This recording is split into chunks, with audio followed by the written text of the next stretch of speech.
ಆತ್ಮೀಯ ವಿದ್ಯಾರ್ಥಿಗಳೇ ಮತ್ತು ಇತಿಹಾಸ ಆಸಕ್ತ ಕೇಳುಗರೆ, ಇದು ಪ್ರಾಚೀನ ಭಾರತದ ಇತಿಹಾಸದ ಆಧಾರಗಳಿಗೆ ಸಂಬಂಧಿಸಿದಂತೆ 4ನೇ ಭಾಗದ ಉಪನ್ಯಾಸ. ಕಳೆದ 3 ಭಾಗಗಳ ಉಪನ್ಯಾಸದಲ್ಲಿ ತಾವು ಆಧಾರಗಳ ಪ್ರಾಮುಖ್ಯತೆ, ಆಧಾರಗಳಾಗಿ ಶಾಸನಗಳು ಮತ್ತು ನಾಣ್ಯಗಳ ಮಹತ್ವವನ್ನು ಕುರಿತಂತೆ ಸಂಕ್ಷಿಪ್ತವಾಗಿ ಉಪನ್ಯಾಸಗಳನ್ನು ಕೇಳಿದ್ದೀರಿ. ಈ 4ನೇ ಭಾಗದ ಉಪನ್ಯಾಸದಲ್ಲಿ ನಾನು ಪ್ರಾಚೀನ ಭಾರತದ ಇತಿಹಾಸದ ಆಧಾರಗಳಾಗಿ ಸ್ಮಾರಕಗಳು, ಪುರಾತತ್ವ ಅನ್ವೇಷಣೆ ಮತ್ತು ಉತ್ಖನನಗಳ ಪಾತ್ರವನ್ನು ಕುರಿತಂತೆ ಕೆಲವು ವಿಚಾರಗಳನ್ನು ತಮ್ಮೊಂದಿಗೆ ಹಂಚಿಕೊಳ್ತಾ ಇದ್ದೇನೆ. ಭಾರತ ದೇಶ ಐತಿಹಾಸಿಕವಾಗಿ ಬಹು ಶ್ರೀಮಂತವಾದಂತಹ ದೇಶ.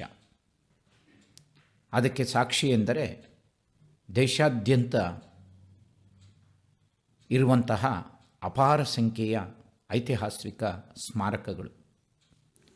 ಈ ಐತಿಹಾಸಿಕ ಸ್ಮಾರಕಗಳು ಅಂದರೆ ಹಿಸ್ಟಾರಿಕಲ್ ಮ್ಯಾನ್ಯುಮೆಂಟ್ಸ್ಗಳು ಇತಿಹಾಸದ ಬರವಣಿಗೆಗೆ ಆಧಾರಗಳಾಗಿ ಮಹತ್ವದ ಪಾತ್ರವನ್ನು ವಹಿಸಿವೆ. ಅವುಗಳು ಪ್ರಾಥಮಿಕ ಆಧಾರಗಳಾಗಿವೆ ಎನ್ನಬಹುದು. ಈ ಸ್ಮಾರಕಗಳು ನಮಗೆ ಗತಕಾಲದ ಜನಜೀವನ, ಆಚರಣೆಗಳು, ಧಾರ್ಮಿಕ ಮತ್ತು ಸಾಮಾಜಿಕ ನಂಬಿಕೆಗಳು, ಜನರ ಆರ್ಥಿಕ ಚಟುವಟಿಕೆಗಳು, ರಕ್ಷಣಾ ವ್ಯವಸ್ಥೆ, ಗತಕಾಲದಲ್ಲಿ ಅನುಸರಿಸುತ್ತಿದ್ದ ತಂತ್ರಜ್ಞಾನ, ಅಂದಿನ ಜನರ ಕಲಾಕೌಶಲ್ಯ ಮೊದಲಾದ ವಿಷಯಗಳ ಮೇಲೆ ಬೆಳಕನ್ನು ಚೆಲ್ಲುತ್ತವೆ. ಪ್ರಸಿದ್ಧ ಭಾರತೀಯ ಇತಿಹಾಸಕಾರರಲ್ಲಿ ಓರ್ವರಾದ R.C. ಮಜುಮ್ದಾರ್ ಅವರು ಸ್ಮಾರಕಗಳನ್ನು ಕುರಿತು ಹೀಗೆ ಅಭಿಪ್ರಾಯಿಸಿದ್ದಾರೆ. ಸ್ಮಾರಕಗಳು ಪ್ರಾಚೀನ ಭಾರತೀಯರ ಕಲಾತ್ಮಕ ಕೌಶಲ್ಯಕ್ಕೆ ಅಮರವಾದ ಸಾಕ್ಷ್ಯಗಳು ಮತ್ತು ಇತಿಹಾಸದ ವಿವಿಧ ಕಾಲಘಟ್ಟಗಳಲ್ಲಿ ಅವರ ಸಂಪತ್ತು ಮತ್ತು ವೈಭವಗಳಿಗೆ ಪ್ರಮಾಣಗಳಾಗಿವೆ. ಅವುಗಳು ನಮಗೆ ಜನರ ಸಂಸ್ಕೃತಿಯ ಕುರಿತು ಕೇವಲ ಲಿಖಿತ ದಾಖಲೆಗಳ ಅಧ್ಯಯನದಿಂದ ಸಾಧ್ಯವಾಗದ ಮಹತ್ವದ ಒಳನೋಟವನ್ನು ಕೂಡ ನೀಡುತ್ತವೆ. ಮಜುಮ್ದಾರವರ ಈ ಅಭಿಪ್ರಾಯದಲ್ಲಿ ತಾವು ಸ್ಮಾರಕಗಳು ಇತಿಹಾಸದ ಅಧ್ಯಯನದಲ್ಲಿ ವಹಿಸಿರುವಂತಹ ಪಾತ್ರದ ಮಹತ್ವವನ್ನು ನೋಡಬಹುದಾಗಿದೆ.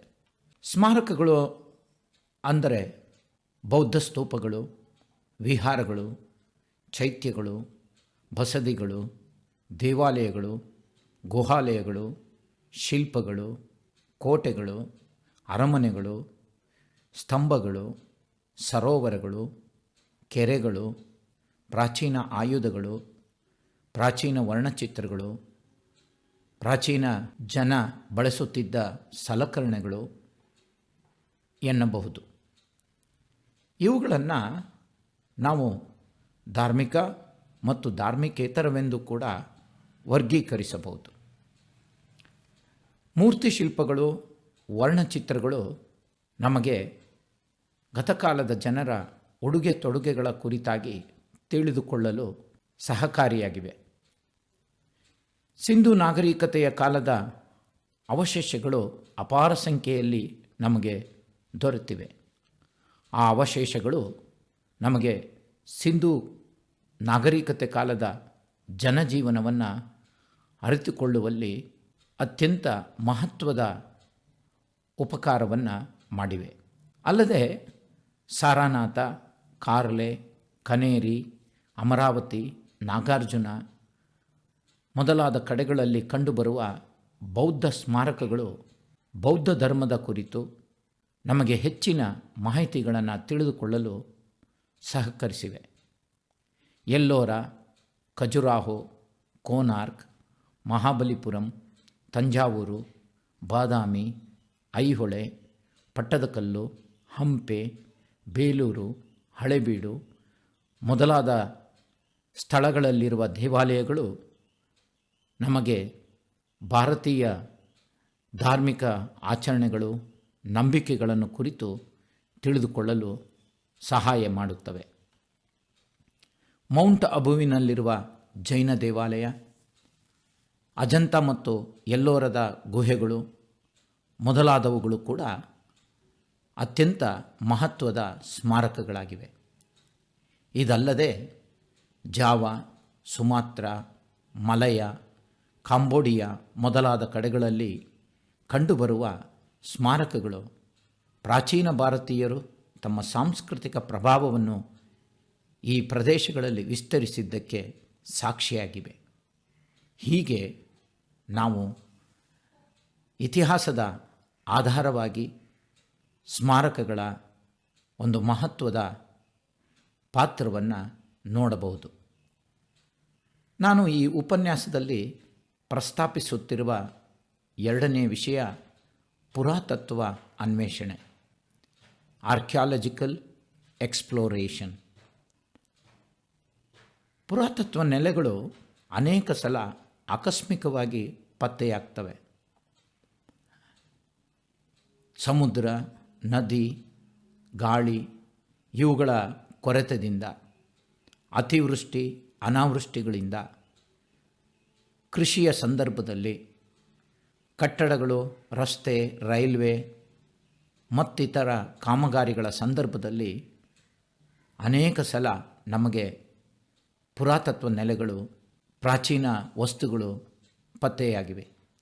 ಉದಾಹರಣೆಗೆ ಸಿಂಧೂ ನಾಗರಿಕತೆಯ ಇರುವಿಕೆ ಗೊತ್ತಾಗಿದ್ದು ಪಂಜಾಬ್ ಪ್ರಾಂತ್ಯದಲ್ಲಿ ರೈಲ್ವೆ ಮಾರ್ಗ ನಿರ್ಮಾಣದ ವೇಳೆಯಲ್ಲಿ.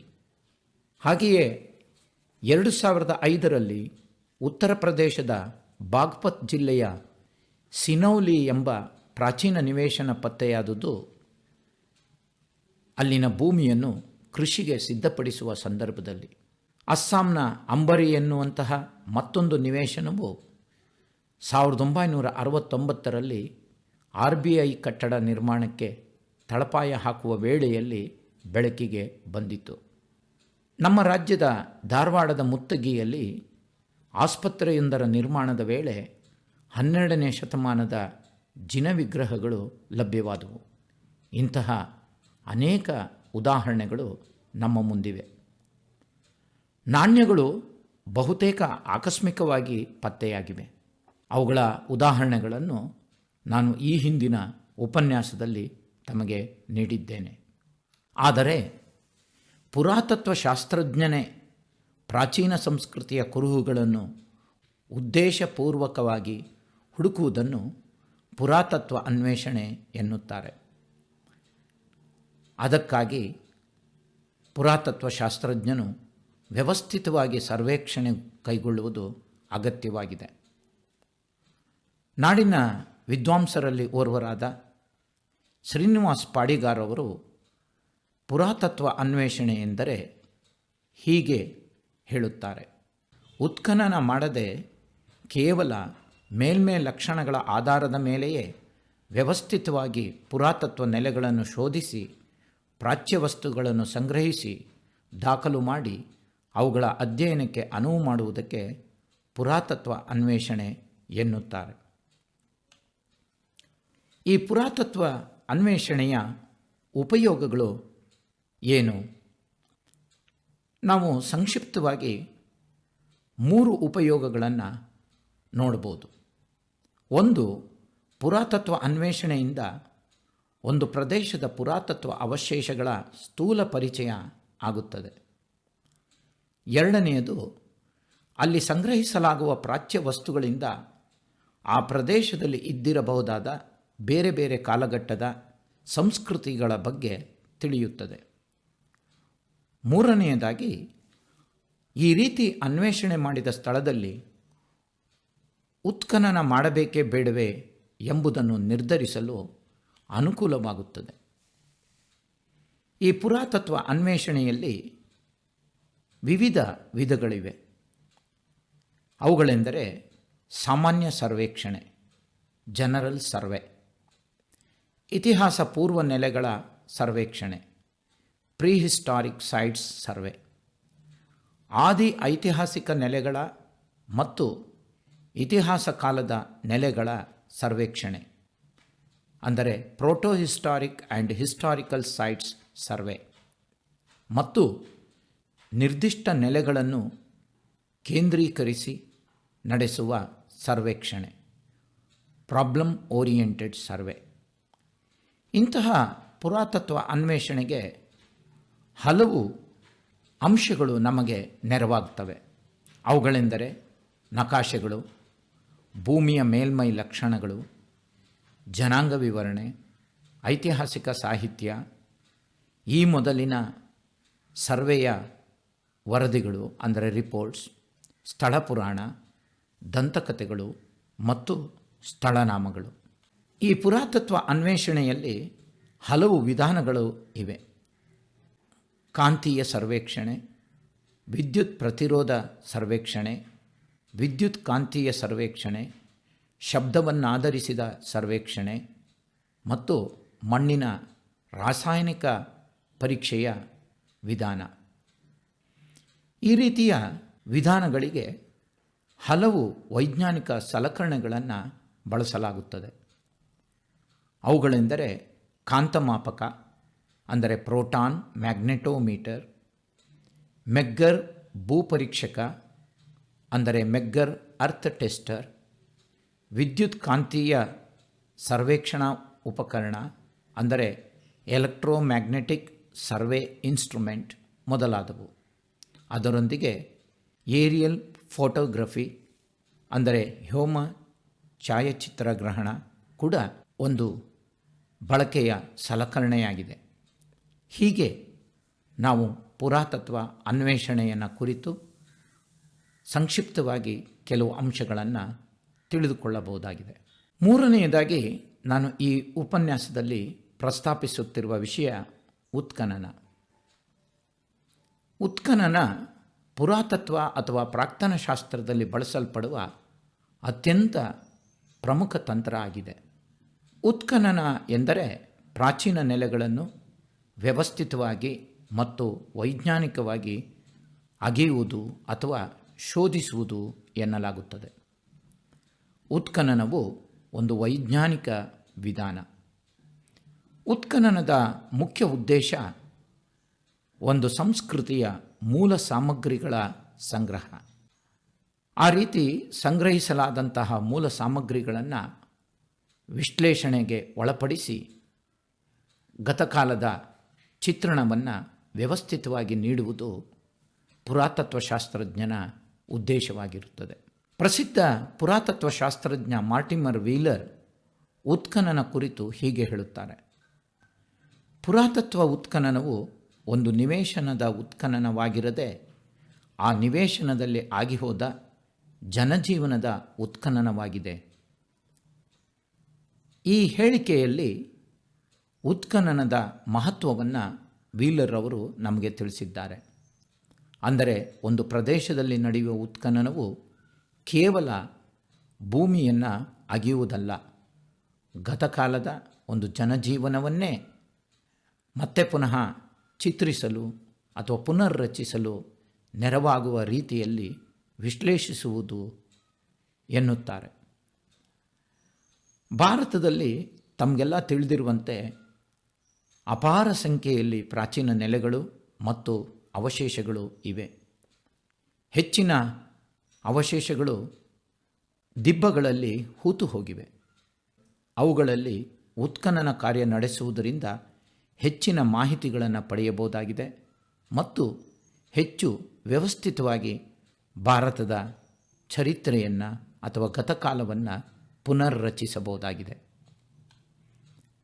ಉತ್ಖನನಗಳಲ್ಲಿ ಮುಖ್ಯವಾಗಿ ಎರಡು ವಿಧ. ಒಂದು ಲಂಬ ಉತ್ಖನನ ಅಂದರೆ ವರ್ಟಿಕಲ್ ಎಕ್ಸ್ಕವೇಷನ್. ಎರಡನೆಯದು ಸಮತಲ ಉತ್ಖನನ. ಲಂಬ ಉತ್ಖನನ ಎಂದರೆ ದಿಬ್ಬಗಳನ್ನು ಲಂಬವಾಗಿ ಅಂದರೆ ಬಾವಿಯಂತೆ ಆಳವಾಗಿ ಅಗೆಯುವುದು. ಇದರಿಂದ ನಾನಾ ಸಂಸ್ಕೃತಿಗಳ ಕಾಲಾನುಕ್ರಮಣಿಕೆಯ ಸರಣಿಯನ್ನು ಅರ್ಥ ಮಾಡಿಕೊಳ್ಳಬಹುದು. ಅಂದರೆ ಲಂಬ ಉತ್ಖನನವು ನಾನಾ ಸಂಸ್ಕೃತಿಗಳ ಕಾಲಾನುಕ್ರಮ ಸರಣಿಯನ್ನು ತೋರಿಸಿಕೊಡುತ್ತದೆ. ಸಮತಲ ಉತ್ಖನನವು ಒಂದು ಕಾಲಕ್ಕೆ ಸೇರಿದಂತೆ ಆ ನಿವೇಶನದ ಸಂಸ್ಕೃತಿಯನ್ನು ತಿಳಿದುಕೊಳ್ಳಲು ಸಹಾಯ ಮಾಡುತ್ತದೆ. ತಾವಿಲ್ಲಿ ಈ ಛಾಯಾಚಿತ್ರವನ್ನು ಗಮನಿಸಿ. ಇದು ತಿರುಮಕೂಡಲು ನರಸೀಪುರದ ನಿವೇಶನದಲ್ಲಿ ಉತ್ಖನನದಲ್ಲಿ ಪುರಾತತ್ವ ಶಾಸ್ತ್ರಜ್ಞರೊಬ್ಬರು ತೊಡಗಿರುವ ಚಿತ್ರ. ಈ ಛಾಯಾಚಿತ್ರ ಲಂಬ ಉತ್ಖನನಕ್ಕೆ ಒಂದು ಉದಾಹರಣೆಯಾಗಿ ಇಲ್ಲಿ ನೀಡಲಾಗಿದೆ. ಈ ಉತ್ಖನನದ ವೇಳೆ ಪ್ರಾಣಿಯ ಮೂಳೆಯು ಕಂಡುಬಂದಿದೆ. ಅದನ್ನು ಕೂಡ ತಾವು ಈ ಛಾಯಾಚಿತ್ರದಲ್ಲಿ ಗಮನಿಸಬಹುದು. ಉತ್ಖನನದ ವೇಳೆ ದೊರೆತ ಅವಶೇಷಗಳನ್ನು ವೈಜ್ಞಾನಿಕ ರೀತಿಯಲ್ಲಿ ಸಂರಕ್ಷಿಸಿ ಹಲವು ರೀತಿಯ ವಿಶ್ಲೇಷಣೆಗೆ ಒಳಪಡಿಸಲಾಗುತ್ತದೆ. ಹೀಗೆ ದೊರೆತಂತಹ ಅವಶೇಷಗಳನ್ನು ಅವುಗಳ ಕಾಲವನ್ನು ನಿರ್ಧರಿಸಲು ಮುಖ್ಯವಾಗಿ 2 ವಿಧಗಳಿವೆ. ಒಂದು ತುಲನಾತ್ಮಕ ಕಾಲಮಾನ ನಿಗದಿ, ಮತ್ತೊಂದು ವೈಜ್ಞಾನಿಕ ಕಾಲಮಾನ ನಿಗದಿ. ಕಾಲಮಾನ ನಿಗದಿಯಲ್ಲಿ ರೇಡಿಯೋ ಕಾರ್ಬನ್ ವಿಧಾನವನ್ನು ಬಳಸಲಾಗುತ್ತದೆ. ವಿಜ್ಞಾನದ ನೆರವು ಪುರಾತತ್ವ ಅಧ್ಯಯನದಲ್ಲಿ ಗಮನಾರ್ಹವಾದದ್ದು. ವಿಜ್ಞಾನವು ಪ್ರಗತಿ ಸಾಧಿಸಿದಂತೆ ಪುರಾತತ್ವ ಅಧ್ಯಯನದಲ್ಲೂ ಕೂಡ ಗಮನಾರ್ಹವಾಗಿ ಪ್ರಗತಿ ಆಗಿರುವುದನ್ನು ನಾವು ಗಮನಿಸಬಹುದು. ನಮ್ಮ ದೇಶದಲ್ಲಿ ಪುರಾತತ್ವ ಅಧ್ಯಯನವನ್ನು ಆರಂಭಿಸಿದವರು ಬ್ರಿಟಿಷ್ ವಿದ್ವಾಂಸರು. ಆನಂತರ ಅನೇಕ ಭಾರತೀಯ ಪುರಾತತ್ವ ಶಾಸ್ತ್ರಜ್ಞರು ಈ ಕಾರ್ಯದಲ್ಲಿ ತಮ್ಮನ್ನು ತೊಡಗಿಸಿಕೊಂಡಿದ್ದಾರೆ. ಆ ಮೂಲಕ ಭಾರತದ ಪುರಾತತ್ವ ಶಾಸ್ತ್ರ ಶ್ರೀಮಂತವಾಗಿರುವಂತೆ ಅವರು ತಮ್ಮ ಕೊಡುಗೆಗಳನ್ನು ನೀಡಿದ್ದಾರೆ. ಅವರ ಕೊಡುಗೆಗಳಿಂದಾಗಿ ಪ್ರಾಚೀನ ಭಾರತದ ಇತಿಹಾಸದ ವ್ಯಾಪ್ತಿ ಹೆಚ್ಚಿದೆ. ಹಾಗೆಯೇ ವ್ಯವಸ್ಥಿತವಾಗಿರುವಂತಹ ಇತಿಹಾಸದ ಅಧ್ಯಯನಕ್ಕೆ ನೆರವಾಗಿದೆ. Alexander Cunningham, Robert Bruce Foote, John Marshall, Dayaram Sahni, RD. Banerji, Mortimer Wheeler, Spooner, Ernest Mackay, BK. Thapar, BB. Lal, HD. Sankalia, VS. Wakankar, SR. Rao ಮೊದಲಾದವರನ್ನು ನಾವು ಪ್ರಮುಖ ಪುರಾತತ್ವ ಶಾಸ್ತ್ರಜ್ಞರೆನ್ನಬಹುದು. ಅವರಲ್ಲಿ ಅಲೆಕ್ಸಾಂಡರ್ ಕನ್ನಿಂಗ್ಹ್ಯಾಮ್ ಅವರನ್ನು ಕೆಲವರು ಭಾರತೀಯ ಪುರಾತತ್ವ ಶಾಸ್ತ್ರದ ಪಿತಾಮಹರೆಂದು ಕರೆದಿದ್ದಾರೆ. ಏಕೆಂದರೆ ಅವರು ಭಾರತದಲ್ಲಿ ಮೊದಲಿಗೆ ಪುರಾತತ್ವ ಶಾಸ್ತ್ರದ ಅಧ್ಯಯನವನ್ನು ಕೈಗೊಂಡರು. ರಾಬರ್ಟ್ ಬ್ರೂಸ್ಫೋರ್ಟ್ ಹೆಸರನ್ನು ತಾವು ಕೇಳಿದ್ದೀರಿ. ಅವರನ್ನು ಭಾರತದ ಇತಿಹಾಸ ಪೂರ್ವ ಪುರಾತತ್ವ ಶಾಸ್ತ್ರದ ಪಿತಾಮಹ ಎನ್ನುತ್ತಾರೆ. ಭಾರತದಲ್ಲಿ ಅಪಾರ ಸಂಖ್ಯೆಯಲ್ಲಿ ಇತಿಹಾಸ ಪೂರ್ವ ಸಂಸ್ಕೃತಿಯ ನಿವೇಶನಗಳು ಕಂಡುಬಂದಿವೆ. ಪಂಜಾಬ್, ಕಾಶ್ಮೀರ, ಉತ್ತರ ಪ್ರದೇಶ್, ಮಧ್ಯಪ್ರದೇಶ್, ಗುಜರಾತ್, ಮಹಾರಾಷ್ಟ್ರ, ಕರ್ನಾಟಕ, ಆಂಧ್ರ ಪ್ರದೇಶ, ತಮಿಳುನಾಡು, ಬೆಂಗಾಲ್ ಮೊದಲಾದ ರಾಜ್ಯಗಳಲ್ಲಿ ಈ ಕಾಲದ ಸಂಸ್ಕೃತಿಗೆ ಸೇರಿದ ನಿವೇಶನಗಳು ಪತ್ತೆಯಾಗಿವೆ. ಕರ್ನಾಟಕದಲ್ಲಿ ಗುಲ್ಬರ್ಗದ ಹುಣಸಗಿ, ರಾಯಚೂರಿನ ಲಿಂಗಸೂಗೂರು, ಬಳ್ಳಾರಿಯ ಸಂಗನಕಲ್ಲು, ಚಿತ್ರದುರ್ಗದ ಬ್ರಹ್ಮಗಿರಿ, ಚಿಕ್ಕಮಗಳೂರಿನ ಲಿಂಗದಹಳ್ಳಿ ಮತ್ತು ನಿಡಘಟ್ಟ, ಶಿವಮೊಗ್ಗದ ನ್ಯಾಮತಿ, ತುಮಕೂರಿನ ಕಿಬ್ಬನಹಳ್ಳಿ, ಮೈಸೂರಿನ ಟಿ. ನರಸೀಪುರ ಸೇರಿದಂತೆ ಹಲವೆಡೆ ಇಂತಹ ನಿವೇಶನಗಳಲ್ಲಿ ಶೋಧನೆಯ ಕಾರ್ಯವನ್ನು ವಿದ್ವಾಂಸರು ಮಾಡಿದ್ದಾರೆ. ಹಾಗೆಯೇ ಸಿಂಧೂ ನಾಗರಿಕತೆಯ ನಿವೇಶನಗಳಲ್ಲಿಯೂ ಪುರಾತತ್ವ ಅಧ್ಯಯನ ಕೈಗೊಳ್ಳಲಾಗಿದೆ. ತಮಗೆ ತಿಳಿದಿರುವಂತೆ ಹರಪ್ಪ, ಮೊಹೆಂಜೊದಾರೋ, ಕಾಲಿಬಂಗನ್, ರೂಪಾರ್, ರಂಗಾಪುರ್, ದೊಲವೀರ, ಲೋತಾಲ್, ಸುರ್ಕೊಟಡ ಮೊದಲಾದ ನಿವೇಶನಗಳಲ್ಲಿ ಕೈಗೊಂಡ ಅಧ್ಯಯನಗಳಿಂದ ಸಿಂಧೂ ನಾಗರಿಕತೆಯ ಅಧ್ಯಯನವು ವಿಸ್ತೃತವಾಗಿ ಮೂಡಿಬಂದಿದೆ. ಮಹಾಕಾವ್ಯಗಳ ಕಾಲದ ನಿವೇಶನಗಳಾದ ಹಸ್ತಿನಾಪುರ, ಇಂದ್ರಪ್ರಸ್ಥ, ಅಹಿಚತ್ರ, ಕುರುಕ್ಷೇತ್ರ, ಮಥುರಾ, ದ್ವಾರಕ ಮೊದಲಾದ ಕಡೆಗಳಲ್ಲಿಯೂ ಉತ್ಖನನವನ್ನು ನಡೆಸಿ ಅವಶೇಷಗಳನ್ನು ಸಂಗ್ರಹಿಸಲಾಗಿದೆ. ಬೌದ್ಧ ನಿವೇಶನಗಳಾಗಿರುವ ಸಾಂಚಿ, ಸಾರನಾಥ, ಕನೇರಿ, ನಳಂದ, ನಾಗಾರ್ಜುನಕೊಂಡ, ಅಮರಾವತಿ ಮೊದಲಾದ ಕಡೆಗಳಲ್ಲಿ ನಡೆಸಲಾದ ಪುರಾತತ್ವ ಶೋಧನೆಯಿಂದ ನಮಗೆ ಅಪಾರ ಸಾಮಗ್ರಿಗಳು ಅಥವಾ ಅವಶೇಷಗಳು ಲಭ್ಯವಾಗಿವೆ.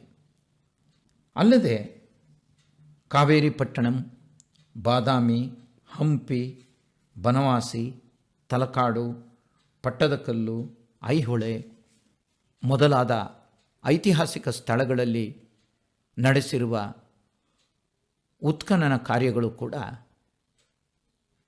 ಇತಿಹಾಸದ ಪುನರ್ರಚನೆಗೆ ಅಮೂಲ್ಯ ಆಕರಗಳನ್ನು ಒದಗಿಸಿವೆ. ಹೀಗೆ ಭಾರತದಲ್ಲಿ ನಡೆದಿರುವ, ಈಗಲೂ ನಡೆಯುತ್ತಿರುವ ಉತ್ಖನನ ಕಾರ್ಯಗಳು ಪ್ರಾಚೀನ ಭಾರತದ ಇತಿಹಾಸದ ಅಧ್ಯಯನಕ್ಕೆ ಅಮೂಲ್ಯ ಆಕರಗಳನ್ನು ನೀಡುವಲ್ಲಿ ಯಶಸ್ವಿಯಾಗಿವೆ. ಈ ಉತ್ಖನನದ ಸಂದರ್ಭದಲ್ಲಿ ನಮಗೆ ಅಂದಿನ ನಗರಗಳ ವಿನ್ಯಾಸ, ಜನರು ಬಳಸುತ್ತಿದ್ದ ಸಲಕರಣೆಗಳು, ಆಹಾರ ಧಾನ್ಯಗಳ ಅವಶೇಷಗಳು, ಆಯುಧಗಳು, ಪ್ರಾಣಿಗಳ ಮತ್ತು ಮನುಷ್ಯರ ಮೂಳೆಗಳು ಮೊದಲಾದ ಅವಶೇಷಗಳು ಲಭ್ಯವಾಗಿವೆ. ಈ ಸಂದರ್ಭದಲ್ಲಿ ಇನ್ನೊಂದು ಅಂಶವನ್ನು ನಾವು ನೋಡಬೇಕಾಗಿದೆ. ಅದೆಂದರೆ ಭಾರತದಲ್ಲಿ ಸಮುದ್ರೀಯ ಪುರಾತತ್ವೀಯ ಸಂಶೋಧನೆ ಆರಂಭವಾಗಿರುವುದು. 1980ರ ದಶಕದಲ್ಲಿ ಇದು ಆರಂಭವಾಯಿತು. ರಾಷ್ಟ್ರೀಯ ಸಮುದ್ರೀಯ ವಿಜ್ಞಾನ ಸಂಸ್ಥೆ ಅಂದರೆ ನ್ಯಾಷನಲ್ ಇನ್ಸ್ಟಿಟ್ಯೂಟ್ ಆಫ್ ಓಷನೋಗ್ರಫಿ ಇದರ ಒಂದು ಅಂಗವಾಗಿ ಸಮುದ್ರೀಯ ಪುರಾತತ್ವ ಕೇಂದ್ರ ಈ ಸಂಶೋಧನೆಯನ್ನು ಕೈಗೊಂಡಿದೆ. ಅದರ ಮುಖ್ಯ ಉದ್ದೇಶ ಸಮುದ್ರದಲ್ಲಿ ಮುಳುಗಿದ ಪ್ರಾಚೀನ ನಗರಗಳನ್ನು ಶೋಧನೆ ಮಾಡುವುದು. ಡಾಕ್ಟರ್ SR ರಾವ್ ಅವರ ನೇತೃತ್ವದಲ್ಲಿ ಸಮುದ್ರದಲ್ಲಿ ಮುಳುಗಿದ ದ್ವಾರಕ ನಗರದ ಅನ್ವೇಷಣೆಯಾಗಿರುವುದು ತಮಗೆಲ್ಲ ತಿಳಿದೇ ಇದೆ. ಅವರನ್ನು ಭಾರತದ ಸಮುದ್ರೀಯ ಪುರಾತತ್ವ ಸಂಶೋಧನೆಯ ಪಿತಾಮಹ ಎನ್ನುತ್ತಾರೆ. ಈ ಸಮುದ್ರೀಯ ಪುರಾತತ್ವೀಯ ಸಂಶೋಧನೆಯಲ್ಲಿ ಅಂತರ್ಜಲ ಕ್ಯಾಮರಾಗಳು, ಲೋಹ ಶೋಧಕಗಳು, ಸೈಡ್ ಸ್ಕ್ಯಾನ್ ಸೋನಾರ್ ಯಂತ್ರ, ಅಂತರ್ಜಲ ರೋಬೋಟ್ಗಳನ್ನು ಬಳಸಲಾಗುತ್ತದೆ. ದ್ವಾರಕೆ ಅಲ್ಲದೆ ಬೆಟ್ ದ್ವಾರಕ, ಲಕ್ಷದ್ವೀಪ, ವಿಜಯದುರ್ಗ, ಗೋವಾ, ತಿರುವಾಂಕೂರ್ ಮೊದಲಾದ ಸ್ಥಳಗಳಲ್ಲಿ ಈ ಶೋಧ ಅಂದರೆ ಸಮುದ್ರೀಯ ಪುರಾತತ್ವೀಯ ಸಂಶೋಧನೆ ನಡೆದಿದೆ. ಈ ಸಂಶೋಧನೆಯಲ್ಲಿ ಕೂಡ ಹಲವು ಪ್ರಾಚೀನ ಸಲಕರಣೆಗಳನ್ನು ಅಂದರೆ ಅವಶೇಷಗಳನ್ನು ಸಂಗ್ರಹಿಸಲಾಗಿದ್ದು ಅವು ಕೂಡ ನಮ್ಮ ದೇಶದ ಇತಿಹಾಸದ ಮೇಲೆ ಬೆಳಕು ಚೆಲ್ಲುವಲ್ಲಿ ಮಹತ್ವದ ಪಾತ್ರವನ್ನು ವಹಿಸಿವೆ. ಹೀಗೆ ನಾವು ಪ್ರಾಚೀನ ಭಾರತದ ಇತಿಹಾಸದ ರಚನೆಯಲ್ಲಿ ಸ್ಮಾರಕಗಳು ಅಂದರೆ ಮಾನ್ಯುಮೆಂಟ್ಸ್, ಪುರಾತತ್ವ ಅನ್ವೇಷಣೆ ಅಂದರೆ ಆರ್ಕಿಯಾಲಜಿಕಲ್ ಎಕ್ಸ್ಪ್ಲೋರೇಷನ್ ಮತ್ತು ಎಕ್ಸ್ಕವೇಷನ್ ಅಂದರೆ ಉತ್ಖನನ ಮಹತ್ವದ ಪಾತ್ರವನ್ನು ವಹಿಸಿರುವುದನ್ನು ಸಂಕ್ಷಿಪ್ತವಾಗಿ ನೋಡಬಹುದು. ಆತ್ಮೀಯ ವಿದ್ಯಾರ್ಥಿಗಳೇ, ಈ ಒಂದು ಪುಟ್ಟ ಉಪನ್ಯಾಸಕ್ಕೆ ಹಲವು ಗ್ರಂಥಗಳನ್ನು ನಾನು ಬಳಸಿಕೊಂಡಿದ್ದೇನೆ. ಆ ಗ್ರಂಥಗಳ ರಚನಾಕಾರರಿಗೆ ಮತ್ತು ಅವುಗಳನ್ನು ಪ್ರಕಟಿಸಿದ ಪ್ರಕಾಶಕರಿಗೆ ನಾನು ಅಭಾರಿಯಾಗಿದ್ದೇನೆ. ಆರ್ ಸಿ ಮಜುಮ್ದಾರ್ ಅವರ ancient India, L P Sharma ಅವರ history of ancient India, R S Sharma ಅವರ India's ancient past, Sreedharan E ಅವರ a manual of historical research methodology, Srinivas Murthy ಅವರ history and culture of India, Ambalike Hiriyanna ಅವರ ಪ್ರಧಾನ ಸಂಪಾದಕತ್ವದಲ್ಲಿ ಪ್ರಕಟವಾದ ಕನ್ನಡ ವಿಷಯ ವಿಶ್ವಕೋಶ, ಇತಿಹಾಸ ಮತ್ತು ಪುರಾತತ್ವ, ಶ್ರೀನಿವಾಸ್ ಪಾಡಿಗಾರ್ ಅವರ ಪುರಾತತ್ವಶಾಸ್ತ್ರ ಪರಿಚಯ, ನನ್ನದೇ ಆದ ಭಾರತೀಯ ಇತಿಹಾಸಕಾರರು ಎಂಬ ಗ್ರಂಥ ಮತ್ತು ಲೋಕಪ್ಪಗೌಡ ಸಿ ಎನ್ ಇವರ ಪ್ರಾಚೀನ ಭಾರತ. ಈ ಉಪನ್ಯಾಸವನ್ನು ಕೇಳಿದ ತಮ್ಮೆಲ್ಲರಿಗೂ ಕೂಡ ಧನ್ಯವಾದಗಳು. ಮುಂದಿನ ಉಪನ್ಯಾಸದಲ್ಲಿ ಪ್ರಾಚೀನ ಭಾರತದ ಇತಿಹಾಸದ ಆಧಾರಗಳಾಗಿ ದೇಶೀಯ ಸಾಹಿತ್ಯ ಕೃತಿಗಳ ಪಾತ್ರವನ್ನು ಕುರಿತಂತೆ ನೋಡೋಣ. ಮುಂದಿನ ಉಪನ್ಯಾಸದಲ್ಲಿ ಭೇಟಿಯಾಗೋಣ. ತಮ್ಮ ಪ್ರೋತ್ಸಾಹಕ್ಕೆ ಮತ್ತೊಮ್ಮೆ ಧನ್ಯವಾದಗಳು.